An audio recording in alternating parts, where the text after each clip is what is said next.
So I've been asked several times about home gym essentials, and I just wanted to talk you through and walk you through my new little home gym with all of my equipment and what I have and what I recommend that you get. So basically, my home gym is a little bedroom.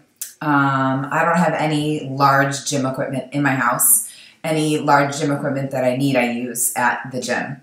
But for in-home, for sessions that I give, and also ways that I work out on my own at home and the videos that I record for you, everything that I need is right here. So I'm just going to go ahead and talk you through all of my stuff. And I'm recording this on my computer, so hopefully I can move the screen so that you can really get a good view of everything. So first of all, this room is about 9 by 10.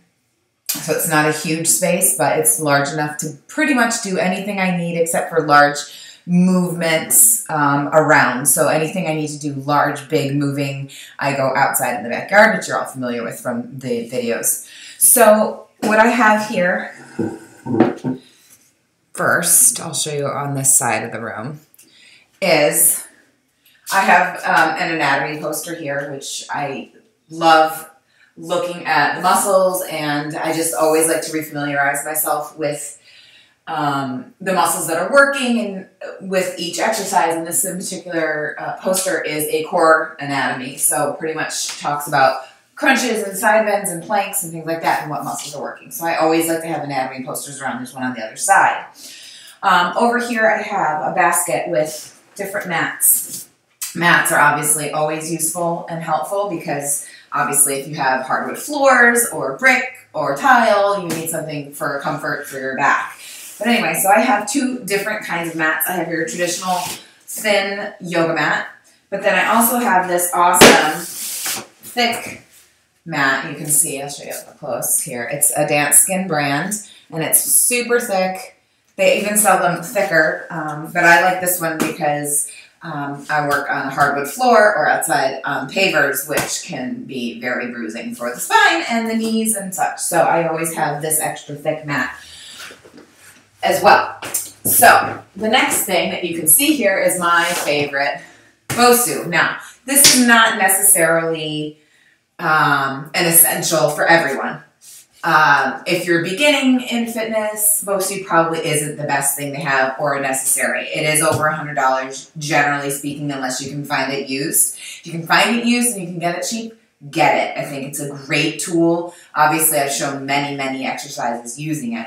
But just to familiarize you with it, this is the pink Bosu, Susan G. Komen breast cancer, so some of the proceeds go to that, which I think is a great cause. But anyway, you can use this for so many things: total body workouts, balance, core. You can add it to get core out of any workout. So it's a good piece of equipment to have if you know how to use it. It also comes with a couple of DVDs that will give you instructions and teach you some exercises as well. So that's something else I've got. What else I have in my basket here? I have a foam roller. Now I have the tall one. They do sell them about half this size. The half ones are good for legs, calves, all that, but as you've seen with some of the work I've done, you can actually use this for core work if it's long enough so that you can lay on it. So this is essential for myofascial release, you know, obviously for your ITB, your hips, your glutes, your quads, your hamstrings, your back, your neck, your shoulders, your lats, everything. You can get a whole release with this thing, and I think it's definitely essential. You can get them, you know, I ordered this one on Amazon. You can get them now at Target. So you can get these pretty much everywhere now. They're becoming pretty mainstream. Let's see. I also have my gliders here, which I've shown a couple of exercises that you can do with the gliders. Again, if you don't want to spend the $30 that these things cost, which is a little crazy, but that's what they cost, you can use paper plates, you can wear socks, you can use towels. There's a variety of things you can use that you probably already have around the house. But these are great. They give you, you know, again, another variety of exercises to do. Because you don't want to stick with the standard, basic, everyday things that you do all the time. You want to change it up from time to time. So adding elements like this, like this, like this, it's going to just change it up for your muscles and change it up for your whole body so that you don't plateau and don't get bored. So Another thing I have, that doesn't belong in there. That doesn't belong there. The other thing I have in here, this is an agility ladder, which I use mostly with my youth clients. So a lot of my kids, mostly the boys that I train and do some athletic training with. But basically it's this long plastic like this. And I'm sure you all have seen these in your gyms or around, but it's pretty long. And you can use it for agility work, speed work. You can also use it for plyo, which then becomes cardio. Again, it's another thing to change it up. Now, if you have kids, which a lot of you do, because a lot of you are my moms, but this is a fun thing to use if you want to involve your kids in your exercise routine. So you can do hopscotch, you can do jumping jacks, you know, kind of like jumping in and out of the boxes and things like that. It's a very fun piece of equipment that you can use. And there are like tons of exercises that you can do with the agility ladder. So, and that comes in this nifty carry bag. So, let's see, what else do I have? I have a playground ball. Oops. A playground ball, or like a little beach ball thing. This one is one that you have to pump up, which I also always have in my basket is a hand pump to pump up this, the Bosu, and also the stability balls, which I'll show you. What is this good for? Lots of things. I've shown for inner thigh work. You can always place it between the knees to do squatting and to do inner thigh pulses and things like that. But it's also really good for, say, if you're doing squats with the ball behind your back to keep your legs in alignment. But also what it does is it engages the inner thighs, which connect to those TVA muscles. So again, you're going to keep that there. So this is another cheap piece of equipment that you may already have around the house that you wouldn't have thought to use for your workout, but grab it, and you know, there's lots of ways you can use it. It's simple. Put it in your basket. Okay, I also always have a ton of tennis balls. I give these out to my clients a lot, but we use them for rolling out, and also we use the same idea as the playground ball between the knees for alignment and to challenge the inner thighs as well.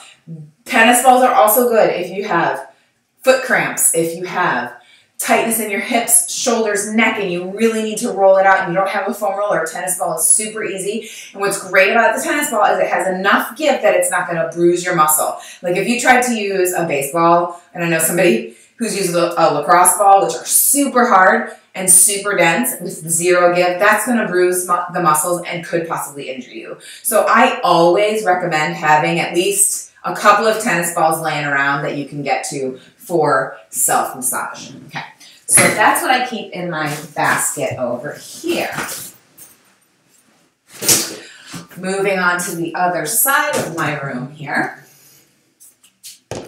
Turn this around. Sorry if anybody gets seasick. So here's what I have over here on this side. So again, like I said, this is a small room, so I have everything kind of off to the sides and also hanging, so I'll show you everything.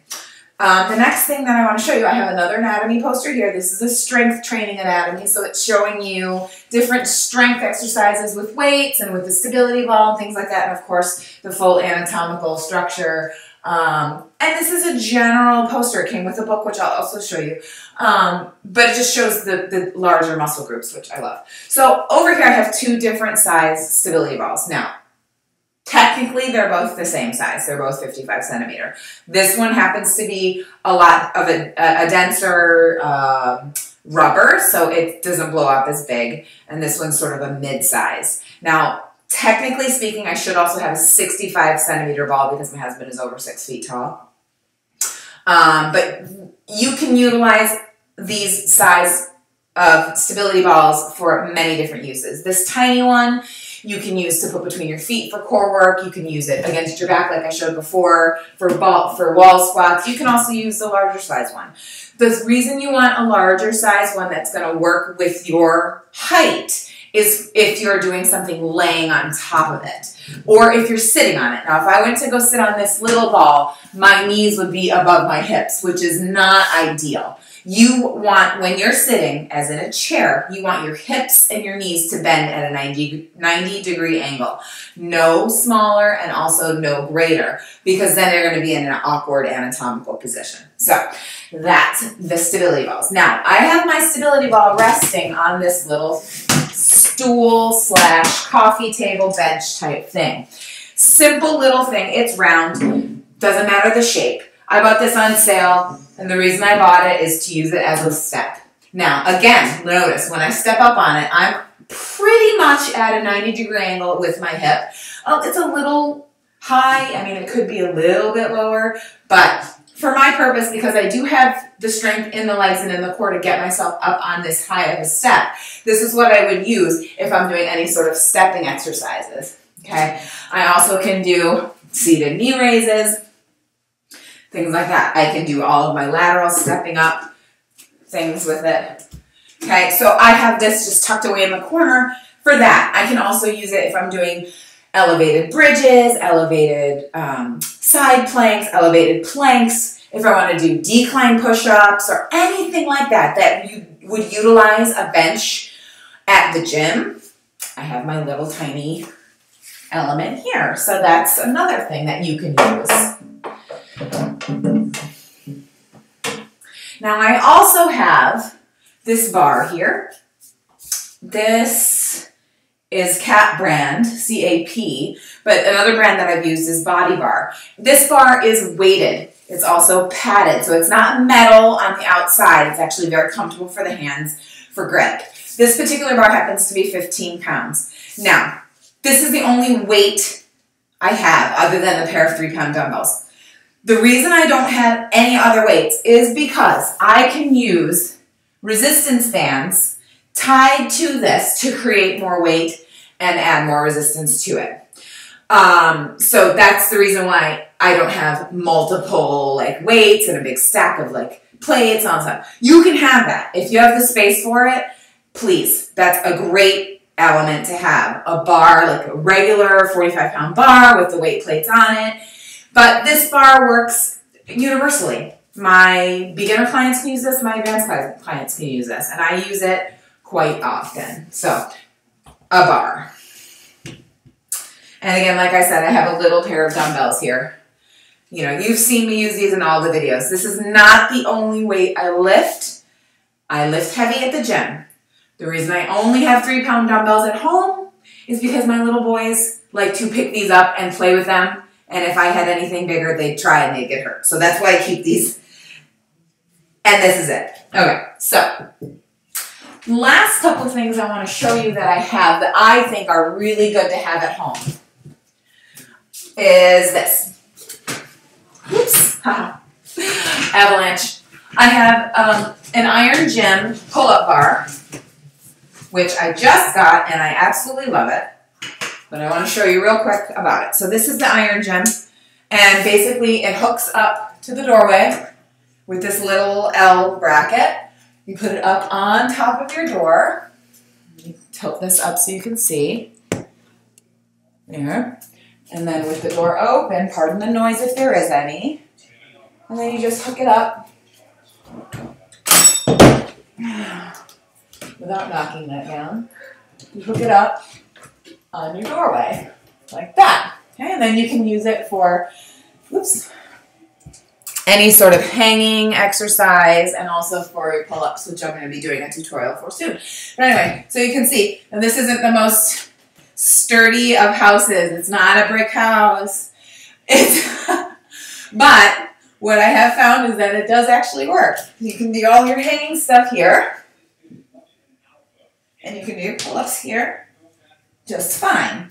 Now, the other thing you can do with that bar, which I love, is, hold on, I'm going to show you this too, because this is another important element that I have in my home gym. Hold on. Yeah, over here on this door. I have a hook here with all of my bands and all of my resistance tubing. So, you've seen the loop, several versions of those.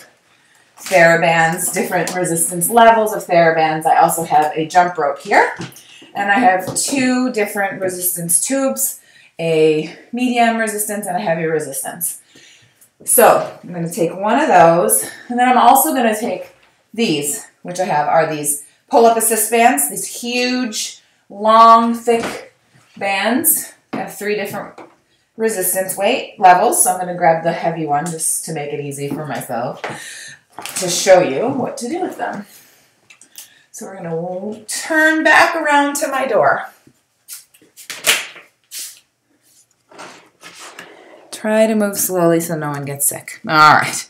So, yeah. So this is what I want to show you here. What's cool is since we don't have a big machine that we can do pull downs and rows and things like that, you can take tubing and loop it onto your pull-up bar. And if you're sitting, I'm just going to fake it, but you can always do pull downs. Obviously, you have to adjust the resistance so it's a little heavier, but you can do all kinds of things with that off of your pull-up bar, okay? And then you take the pull-up assist bands, loop it on there. And then if you had something to step on, obviously I'm flexible, so that works for me. But you can always do this, press down, and then you have your pull-up assist, right? Okay, so there's that. Last, but definitely not least, of the home gym essentials that may or may not be essential or affordable, but I want to show you anyway because it's important, and I'm going to do a tutorial on these anyway, and you've seen them before, is the TRX suspension system. So I have hooked to it the door anchor, which many of you who will buy this or have this can use if you don't want to attach a big metal anchor to the wall or to your ceiling. If you don't have that available, like I can't put that up here. So I have the door anchor. So what you do is you hook this over the door,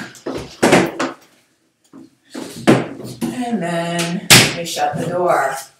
And here you are, and you have your TRX suspension system. Now what is awesome about this, and I'm speaking as a certified trainer, TRX qualified, they don't say certified, qualified TRX instructor and a member of the TRX Corps, this is an all-around important piece of equipment. Now, if you have the money to spend on it, it is not completely cheap. You know, it's $100 and something, but it's an all-around piece of equipment. You can use this for the entire body and get a ridiculously amazing full body workout using just this, okay? If you have questions about it, obviously, you can go to the website. You can ask me. But this is the last piece of equipment that I say is a home essential, especially if you don't have a lot of space to get a lot of the big equipment. You can do so many exercises with this piece of equipment, and it just hangs on the door and takes up no space at all. So actually, there is one more thing I want to talk about before I end this session. For your knowledge, another vital thing to have is a library. A library of books about fitness, not just a particular trainer's books. I don't subscribe to a particular famous trainer or technique. I have developed my own style and my own way of training and all of that. But what I do have and what I do rely on are a series of books talking about anatomy and kinesiology and also about strength training and stretching and all that. So I have an entire library, not a huge one, of about, I'd say like 30 books that I refer to all the time. But I'm going to show you 3 books that I think are essential for any gym library at home. The first one is this. It's called The Anatomy of Movement. This book is a book that I got in college when I was studying dance, and it's a kinesiology book, and it just talks about the muscles and the joints and how the body moves, but most importantly, it tells you the mechanics of particular movements, and it's not dance related at all. It's totally about just movement in general, functional movement, and also a little bit of strength. So that's number 1. Number 2 book that I think is super essential that I absolutely love is this, Anatomy of Strength Training. The reason I love this book is because it gives really great illustrations of the muscles and of the movements of each particular exercise that they discuss. So I think this is great. And there's a whole series of these. I have Anatomy of Exercise, Anatomy of Strength Training, Core Training Anatomy, Flexibility Anatomy, Yoga Anatomy, and it shows you different exercises. But what's amazing about it is the illustrations of the muscles, and I am obsessed with that. And so the last book that I recommend is The Anatomy of Stretching, because most people don't know how to stretch and don't know why to stretch and the importance of stretching. But it's, again, beautifully illustrated, showing the main muscles that are stretching. And it talks about how to do the stretches and why to do the stretches. But I think it is vital because most of us don't stretch properly or enough. So that's my home gym. Those are my home gym essentials. If you have any questions, please feel free to ask me. I'm always available. Thanks.